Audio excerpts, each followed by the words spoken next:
제목으로 하나님의 말씀 전해 주실 때 큰 은혜 받으시기를 부탁드립니다.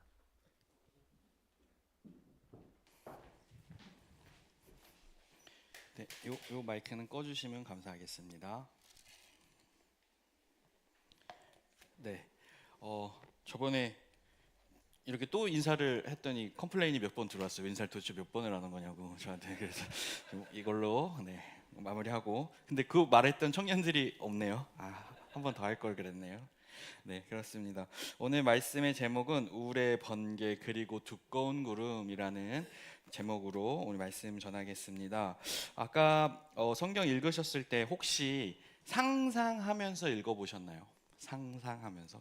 우리가 성경을 읽을 때 너무 이렇게 습관적으로 우리가 말씀이 좀 익숙해지면 그냥 읽게 됩니다. 별 감동 없이.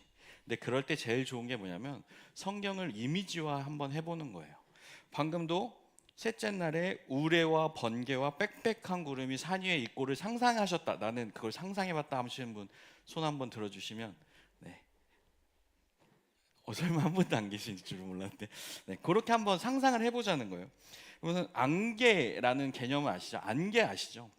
안개 낀 날 운전해 보신 경험도 있으실까요? 혹은 안개 낀 공원 그런 곳을 산책하거나 걸어 보신 적 있으시죠? 안개 낀 날 운전하는 건 정말 지옥이고 무섭습니다. 깜빡이를 켜고 해도 계속 어디서 차가 나올지도 모르고 내가 내 앞에 차가 있는지 없는지에 대한 그 거리 감각이 없어서 매우 두렵습니다. 한 걸음 한 걸음이 두려운데 그 두려움을 이겨내고도 한 걸음 한 걸음씩 가게 됩니다. 그러니 한번 상상해 보십시오. 우리가 매번 가던 길인데 안개라는 것 하나만으로 우리의 그 가는 길이 달라지는 겁니다. 그 안개만 딱 거치면 눈 감고도 갈 수 있는 그 거리들이 이제 그 안개라는 그 어떤 현상 때문에 우리는 갑자기 딱 멈춰서게 되는 것이죠.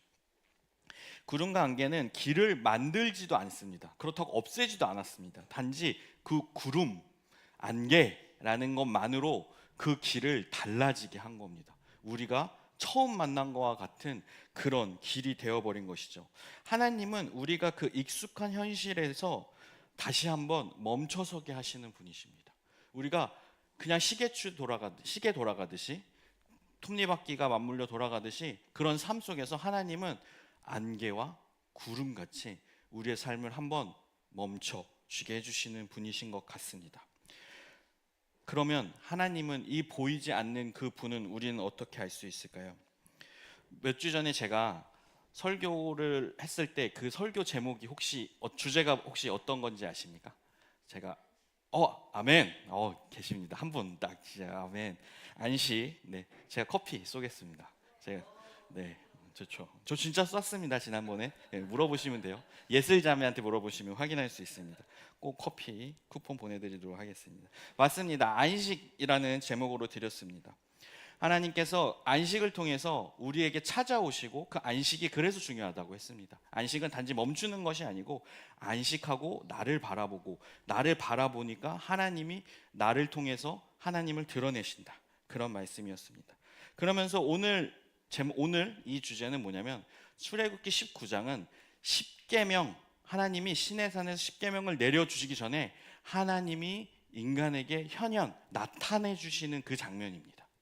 그러니까 오늘 장면은 하나님이 모세에게 그리고 이스라엘 백성에게 하나님의 모습을 하시기로 작정하신 것이죠. 출애굽기 20장 3절 말씀입니다. 너는 나 외 다른 신을 내게 두지 말라. 출애굽기 20장 4절에서 6절 말씀입니다. 요약하면 이렇습니다. 너를 위하여 내 새긴 우상을 만들지 말라. 사실 이 계명은 갑자기 하늘에서 떨어진 계명이 아닙니다. 계명을 주시기 전에 하나님께서 오늘 본문 말씀 구름으로 그리고 우레와 번개로 인간에게 나타나셨다는 것이죠.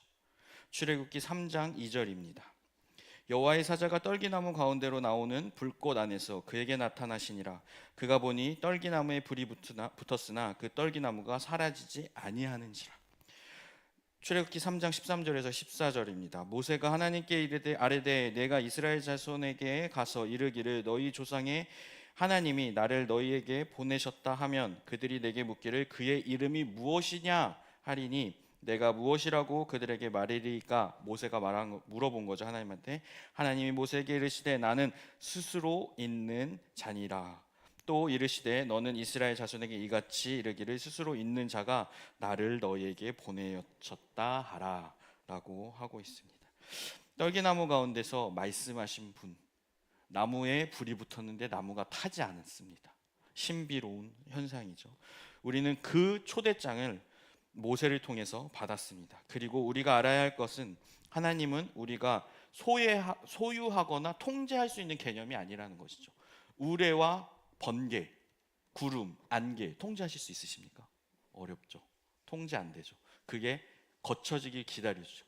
그렇게 하나님은 신비 가운데 찾아오시는 분이라는 것입니다. 그리고 우리가 알아야 할 것은 하나님이 우리가 통제할 수 없는 개념 가운데 오셨다는 건 결국 우리가 하나님을 경외할 수밖에 없는 분이라는 걸 말씀하고 계십니다.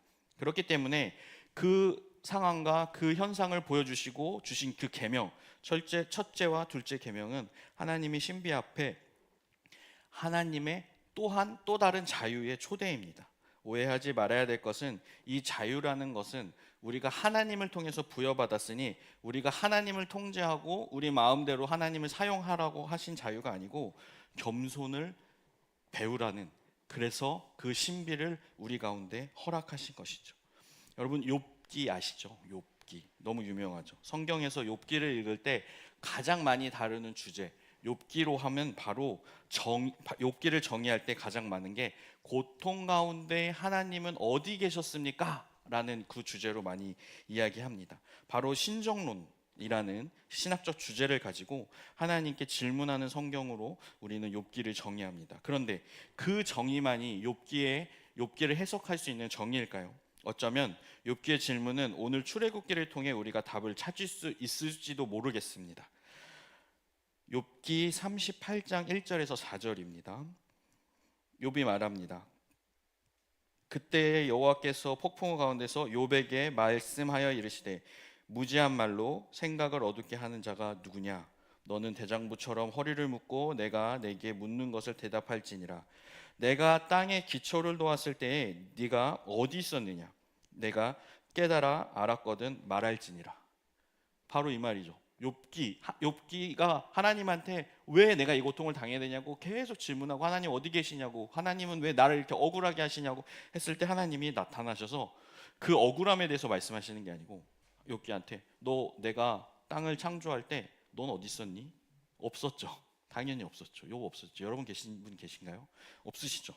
하나님은 대답할 수 없는 그 질문을 던지십니다. 그리고 하나님은 인간이 알 수 없는 세상의 처음과 나중 그리고 존망에 대해서 끊임없이 아느냐고 욥에게 질문합니다. 우리가 이 질문에 대답할 수 없는 것처럼 욥기도 이 질문에 대답할 수 없었습니다. 결국 이 질문의 핵심은 뭐냐면 네가 나를 아느냐입니다. 다시 하나님께서 네가 하나님을 알 수 있느냐라는 주제를 이 욥기서를 통해서 던진 것입니다.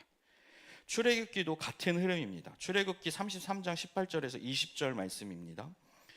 모세가 이르되 원하건대 주의 영광을 내게 보이소서. 여호와께서 이르시되 내가 내 모든 선한 것을 내 앞으로 지나게 하고 여호와의 이름을 내 앞에 선포하리라. 나는 은혜 베풀 자에게 은혜를 베풀고 긍휼히 여길 자에게 긍휼을 베푸느니라.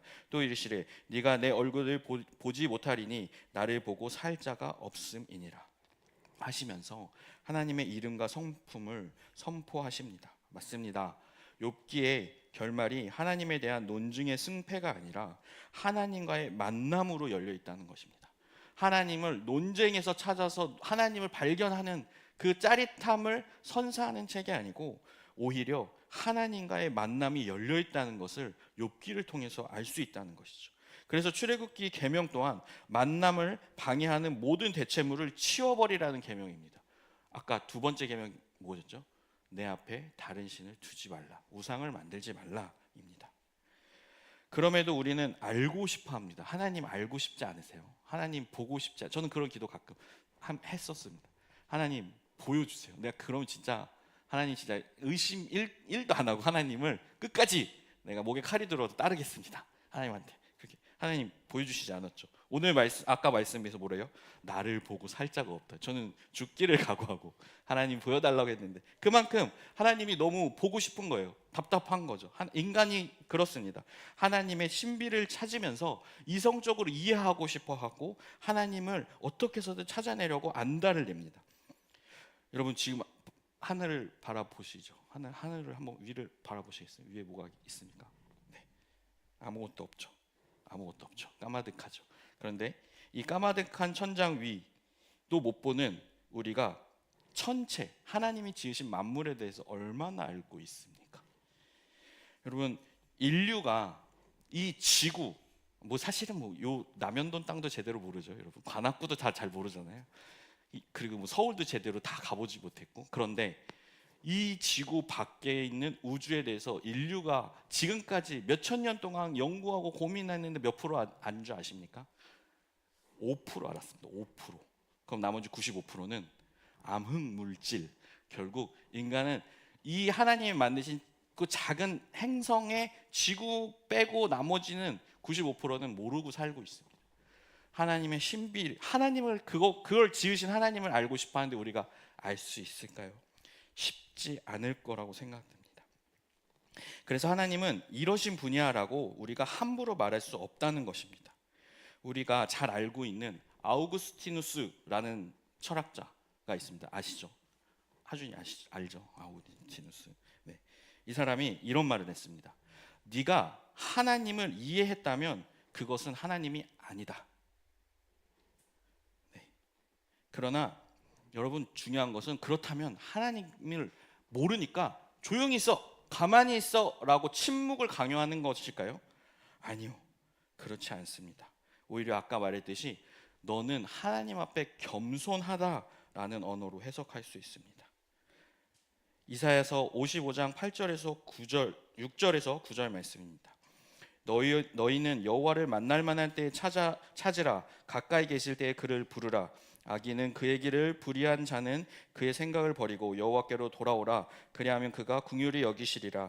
우리 하나님께로 돌아오라. 그가 너그럽게 용서하리라. 이는 내 생각이 너희의 생각과 다르며 내 길은 너희의 길과 다름이라. 여호와의 말이니라. 이는 하늘이 땅보다 높음 같이 내 길은 너희의 길보다 높으며 내 생각은 너희의 생각보다 높음이라 라고 하나님께서 이사야라는 예언자를 통해서 자신을 말씀하신 것입니다. 우상, 우리가 하나님 외에 다른 것을 만드는 우상, 꼭 그것이 꼭 뭐 불쌍하지 않아도 되고 그게 또 어떤 현상 꼭 우리가 눈에 보이는 것만 해석해서는 안 됩니다. 하나님에 대한 너무나도 명확한 확신, 하나님은 이런 분이야 라고 말하는 것조차도 우리는 우상이라고 생각할 수 있습니다. 그러니까 우리가 우리 주변에 하나님을 소개하거나 얘기하여 하나님은 이런 분이야 라고 명확하게 얘기한다면 조심해야 된다는 것이죠. 바울은 이렇게 로마서 1장 22절에서 23절에 말합니다.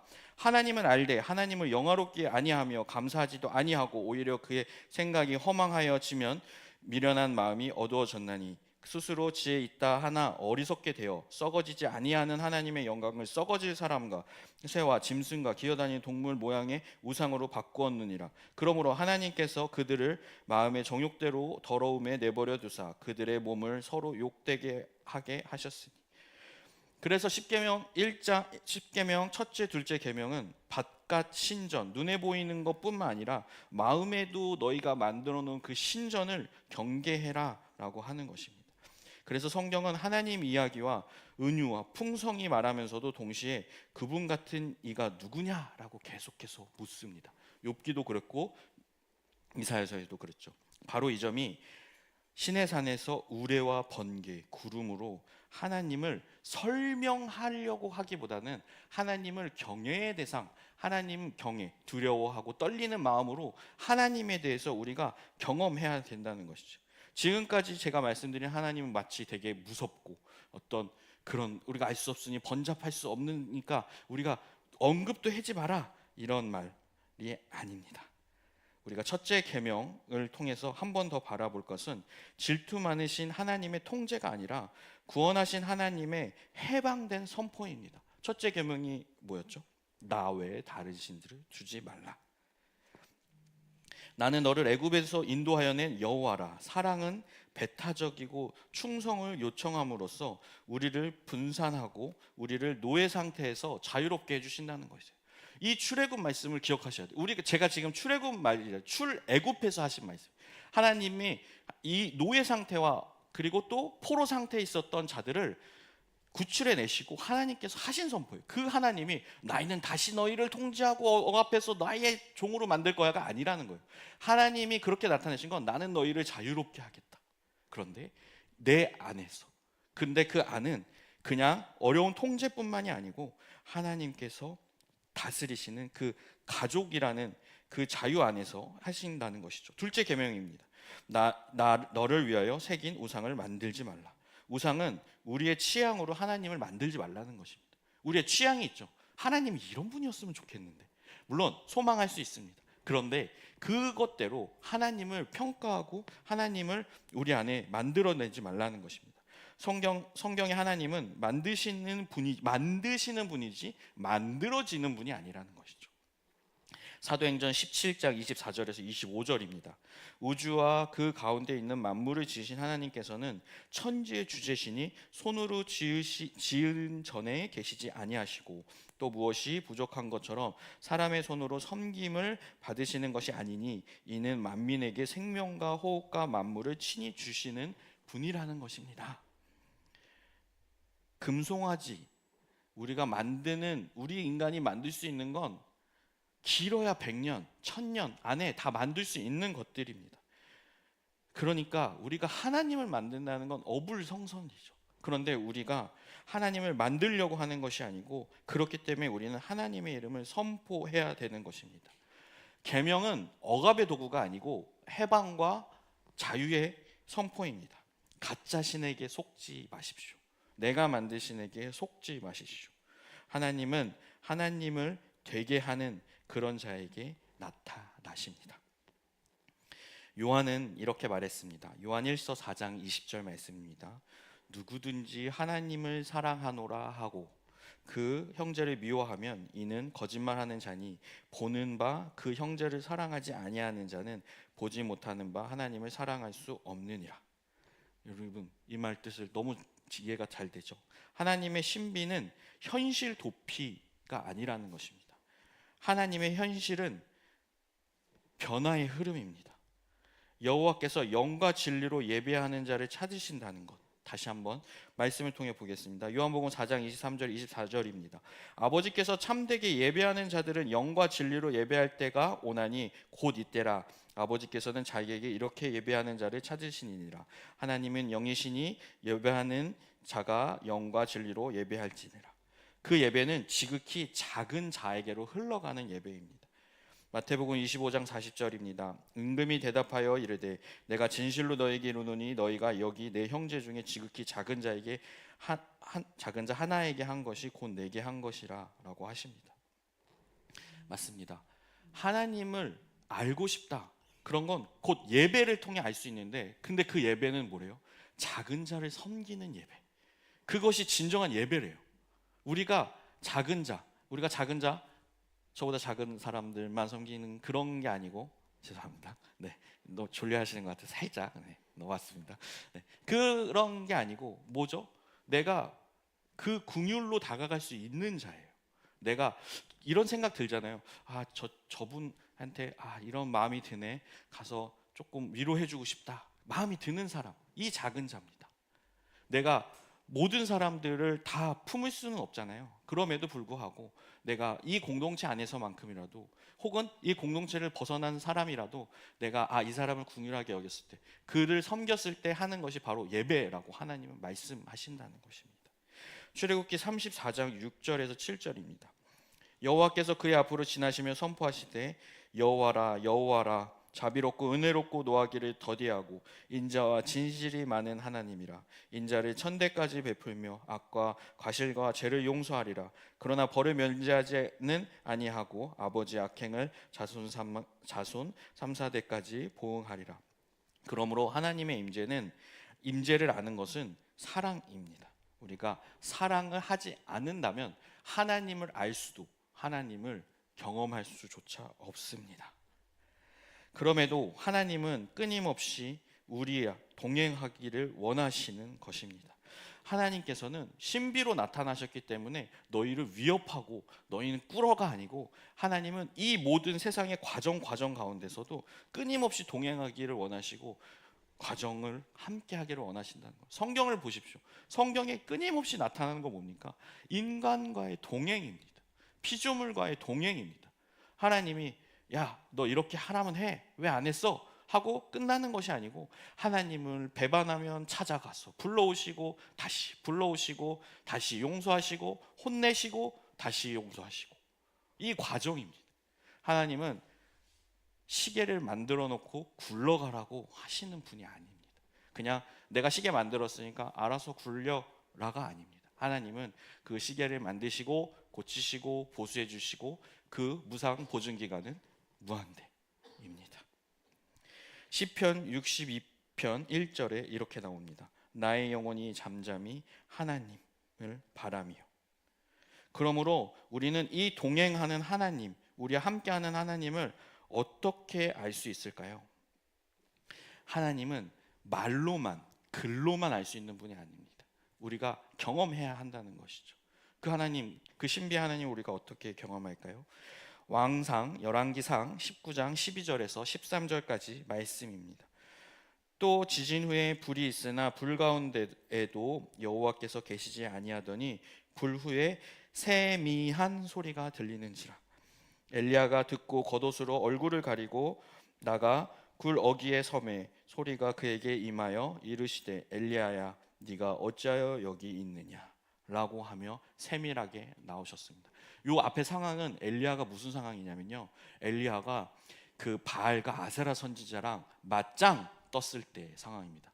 여러분, 그냥 막 하나님의 사람은 막 다 가서 막 다 이겨고 막 이럴 것 같죠. 사람이라 이게 앞에 상황에서 어떤 일이 있었냐면, 누가 진짜 하나님이냐라는 싸움을 했어요. 바알이 하나님이냐, 우리 야훼 하나님이 진짜 하나님이냐를 가지고 싸웠는데, 이 400명에 넘는 아세라 바알 신자 그 사제들과 이 엘리야 한 명, 여호와를 하나님이라 말하는 그 예언자 한 명이 싸운 것입니다. 그 물에 젖어 있는 그 제단에 불이 붙게 하면, 그러니까 바알과 아세라 선지자 400명이 기도해서 불이 붙으면 너희가 이긴 거, 내가 기도해서 불이 붙으면 내가 이긴 거, 싸웠을 때 누가 이겼냐면 엘리야가 이겼다는 것이죠. 엘리야가 기도했을 때 하나님께서 그 젖은 제단에 불을 붙이시고 저것들은 가짜고 내가 진짜다를 보여주신 것이죠. 그리고 하나님께서 400명의 그 아세라 선지자와 바알 선지자를 다 죽여버리십니다. 그럼 그 사람들은 어떻겠어요? 진짜 하나님이다 이래야 되는데 인간인지라 그럼 내가 아닌 저 사람은 죽여야 될 사람이 되는 거죠. 그래서 엘리야를 잡아서 죽이기 위해 계속해서 쫓아다닌 것이죠. 엘리야는 그런 위협감, 우리가 빚쟁이에 쫓겨 싶으신 분 없으실 줄로 믿습니다. 빚쟁이에 보면은 막 사채업자들한테 쫓기고 막 이러다 보면 막 인생이 막 어려워서 나중에 목숨까지도 버리잖아요. 그런 압박임에도 엘리야는 그거보다 더한 압박을 받은 것이죠. 나라 전체가 엘리야를 잡아서 죽이기 위해서 애썼다는 것이죠. 그랬을 때 엘리야가 굴 속에 숨어 있었던 거죠. 그런데 하나님이 그 가운데 세미한 음성으로 그 침묵 가운데서 하나님이 찾아오셔서 네가 어찌하여 여기 있느냐라고 얘기하셨다는 것입니다. 그리고 우리 예수님도 한적한 곳에서 하나님의 음성을 들었습니다. 마가복음 1장 35절입니다. 새벽 아직도 밝기 전에 예수께서 일어나 나가가 한적한 곳으로 가서 거기서 기도하시더니. 누가복음 5장 15절에서 16절입니다. 예수의 소문이 더욱 퍼짐에 수많은 무리가 말씀도 듣고 자기 병도 고침을 받고자 하여 모여오되 예수는 물러가서 한적한 곳에서 기도하시니라. 하나님의 신비의 초대장은 어느 곳에 있냐면 한적하고 조용히 내가 하나님을 묵상할 수 있는 곳에 있습니다. 그래서 우리 성도님들께 오늘 특별히 몇 분 안 계시잖아요. 그래서 제가 비밀을 하나, 이러면 약간 사이비틱한데, 그래도 작으니까 제가 기도의 방법을 하나 알려드리겠습니다. 이 기도는 사실은 수도원에서 수도를 했던 우리 믿음의 선조들의 기도 방식이기도 하고요. 또한 또 우리가 많이 했었어요. 사실 뭐냐면 큐티 해보셨죠? 우리 큐티라는 거 해보셨죠? 묵상 기도인데 그것을 조금 더 우리가 아까 말했던 얘기들을 가지고 하는 것입니다. 우선 예수님처럼 한적한 곳으로 가십시오. 조용한 곳으로 가십시오. 가서 내가 어떠한 것도 방해받지 않고 하나님을 만날 수 있는 자리로 가십시오. 대신 시간을 확보하셔야 됩니다. 적어도 30분은 있어야 됩니다. 30분 동안 내가 하나님 핸드폰 끄고 한 30분 동안 하나님을 묵상할 수 있는 제 자리로 가셔서요. 우선 근데 이 선제돼야 될 게 있습니다. 뭐냐면 말씀을 좀 묵상을 좀 하셔야 돼요. 그게 큐티 책이 됐든 뭐 말씀이 됐든 자기가 좋아하는 구절이 됐든 그거를 타는데 그 한 절만 묵상하는 것이 아니고 그 장면을 한번 묵상해 보세요. 그리고 아까 제가 말했죠. 구름, 우레 그런 것들을 상상해 보는 겁니다. 그 장면들을 우리 안으로 가져오는 거예요. 성경의 장면을 우리가 직접 그 장면을 우리가 묵상하면서 진지하게 묵상하면서 하나님 제가 여기 있습니다. 겸손한 마음으로 주님의 말씀을 묵상합니다. 라는 마음으로 그 기도를 하는 거예요. 10분 정도. 그러면서 묵상의 말씀을 붙듣습니다.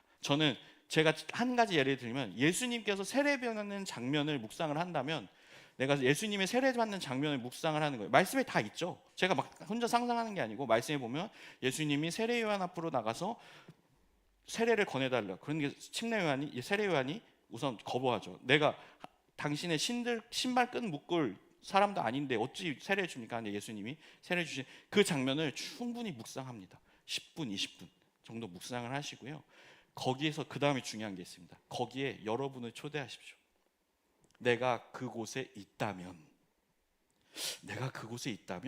어떤 마음일까?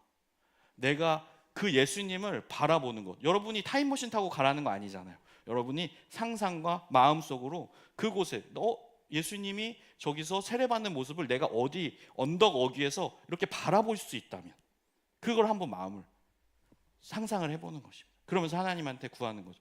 하나님한테 내가 이 자리에서 이렇게 예수님을 바라봤을 때 어떤 마음이 드는지 하나님한테 한번 구해보는 거예요. 나의 마음은 어떨까? 내가 하나님을 볼 때 어떤 마음으로 저곳을 바라보고 있을까? 그때 여러분한테 주어지는 마음이 있을 수 있습니다. 혹은 그 마음 가운데 질투심이 있을 수도 있습니다. 예수님 저렇게 세례받는 거 너무 부럽다 할 수도 있고, 혹은 여러 가지 마음이 들 수 있을 때 그걸 가지고 이제 다시 기도하는 겁니다. 하나님, 왜 제가 그런 마음 가운데 감사의 마음이 든다면 저곳을 보면서 이렇게 감사한 마음이 들까요? 라고 하나님한테 질문하면서 또 기도하는 것입니다. 여러분, 이렇게 하면 벌써 30분, 50분 충분히 기도할 수 있는 시간입니다. 무엇을 가지고요? 성경을 가지고 충분히 묵상하며 기도할 수 있다는 것이죠. 우리가 하나님께 구하는 기도, 이것도 기도입니다. 방언 기도, 기도입니다. 다 기도할 수 있습니다. 그런데 하나님을 좀 더 묵상할 수 있는 기도를 하고 싶다면 이런 기도도 방법이라는 걸 여러분한테 알려드리고 있는 것입니다. 한 주의 첫 시간과 최선을 하나님께 드릴 수 있는 그 시간을 여러분한테 할애해 보라고 한번 권면드리는 것입니다. 히브리서 10장 24절에서 25절 말씀입니다. 서로 돌아보라. 사랑과 선행을 격려하며 모이기를 패하는 어떤 사람들의 습관과 같이 하지 말고 오직 권하여 그날이 가까움을 볼수록 더욱 그리하자. 하나님을 발견하는 자들은, 하나님을 알아가는 자들은 모이기 힘쓰며 함께 기도하기를 원하는 자들입니다. 시편 139편 23절에서 24절입니다. 하나님이여 나를 살피사 내 마음을 아시며 나를 시험하사 내 뜻을 아옵소서. 내게 무슨 악한 행위가 있나 보시고 나를 영원한 길로 인도하소서. 하나님을 알고 싶으신가요? 묵상의 자리로 여러분을 초대하십시오. 그렇게 이런 하나님의 신비를 안 욥의 고백이 오늘의 고백이 되길 원합니다. 욥기 42장 5절입니다. 내가 주께 대하여 귀로 듣기만 하였으나 이제는 눈으로 주를 배웁니다. 우리를 그 자리로 인도하길 바랍니다. 다른 신과 우상을 치워내고 이름을 가볍게 여기지 않으며 하나님을 말을 넘어 임재 속에 머무는 때 우리는 하나님을 설명하는 사랑의 공동체로 나아갑니다. 여러분 믿으십시오. 하나님은 동행하시는 분입니다. 여러분이 기도하실 때 들으시는 하나님이십니다. 그리고 예수님은 이렇게 덧붙이십니다. 요한복음 14장 9절입니다. 예수께서 이르시되 빌립아 내가 이렇게 오래 너희와 함께 있을 때 네가 나를 알지 못하느냐? 나를 본 자는 아버지를 보았거늘 어찌하여 아버지를 보리라 하느냐? 예수님 안에서 시내산의 하나님, 떨기나무의 하나님이 우리 가운데 임하셨습니다. 오늘 이 예배 후 우리가 더욱더 나아가기를 원하는 것은 이사야처럼 가만히 있어 내가 하나님 됨 알지어다 라는 그 말씀을 묵상할 수 있게 해주시고, 여호와 자비롭고 은혜로우신 분이라는 묵상의 자리가 나한테 있기를 소망합니다. 나의 언어를 잠시만 멈추십시오. 나의 언어, 내 습관적인 언어를 잠시만 멈추시고 하나님을 묵상하는 자리로 한번 가보십시오. 그곳에서 여러분의 신앙도 여러분의 삶도 변화와 혹은 우리가 위로가 있을 줄 믿습니다. 그리고 마지막으로 그 침묵을 사랑으로 번역하는 습관을 가지십시오. 그 기도 끝에 우리가 거기서만 딱 머물고 나에게 머무는 것이 아니고 그런 나의 마음이 어디로 확장될 것인가를 한번 고민해 보셨으면 좋겠습니다. 혹은 그렇기 때문에 문득 떠오르는 전화번호, 문득 떠오르는 카톡의 이름들을 찾아서 우리가 연락하고 우리가 그들에게 하나님의 마음을 함께 나누는 그런 사람이 되기를 원합니다. 요한 1서 4장 20절입니다. 누구든지 하나님을 사랑하노라 하고 그 형제를 미워하면 이는 거짓말하는 자니 보는 바 그 형제를 사랑하지 아니하는 자는 보지 못하는 바 하나님을 사랑할 수 없느니라. 오늘 본문에 제목에 두꺼운 구름이라는 말이 있었습니다. 얇은 구름 아니고 두꺼운 구름. 아까 구름은 신비라고 했죠.